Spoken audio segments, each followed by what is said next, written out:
you shall know the truth, and the truth will set you free.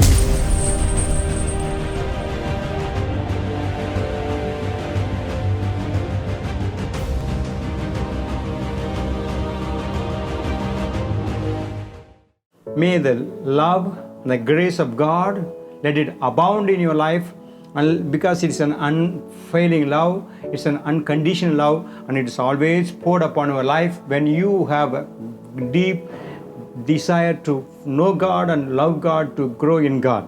As we are talking about this soul ties, this must be in our mind. Ungodly soul ties need to be broken for our deliverance become growing, to have experience of healing increasing. It is important to remember that ungodly soul ties can be reconnected if the ungodly relationship is re-established that caused us to begin with, or by returning to unforgiveness towards the person whom offended your life in any way. These two things I need to understand: re-establishing the relationship with the people who cause you to get offended or commit sin. The reconnection of ungodly soul ties begin to take place. It's not enough that one time I broke all the ungodly soul ties by the grace of God, so totally it's over. That's the beginning step. But the lifestyle says that we should never get re-established with old relationships that caused sinful practices or leads us to unforgiveness towards those people who offend our life. And those things, if they begin to take place, unforgiving other people, not able to release them freely from your heart, from the bitterness that you are holding, or anything that is trying to come, and you need to ask the Lord, I don't want to re-establish or reconnect the ungodly soul ties which already you broke by my repentance at the time. It's a lifelong process where we want to see deliverance take place, and we want to be strong in the deliverance, and we want to grow in the deliverance, and we want to keep the deliverance. If that is your desire, this truth is very, very important. Don't allow the old habitual sinful practicing relationship to get reconnected so that you get involved in the bad practices that you already did.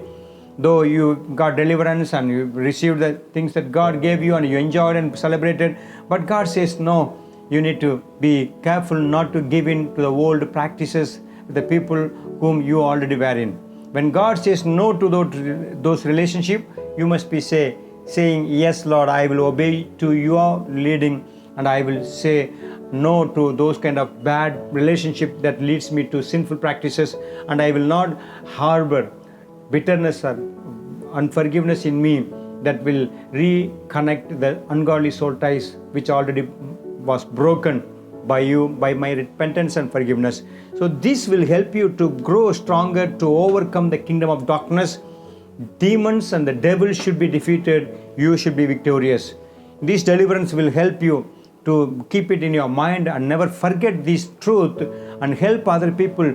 When they go back, they need to keep the deliverance. They need to be strong and growing in the deliverance, not to be just enjoying one time, two time, and then again losing everything and become old man style. All those, that's not Christianity. Father, thank you for helping us to give us this insight of not to reconnect the ungodly soul ties by re-establishing the relationship which leads us back to sinful practices or offenses and forgiveness. And let us always be victorious in our deliverance and be causing defeat to the kingdom of darkness. In Jesus' name I pray. Amen. God bless you. For watching the Word of God instantly, subscribe to our YouTube channel, Pastor K. Joseph, and click the bell button next to it. Also, like our Facebook page, Pastor K. Joseph. Download our GHM app from Play Store to get updated with our church services, Bible studies, sermon notes, videos, audios, and much more.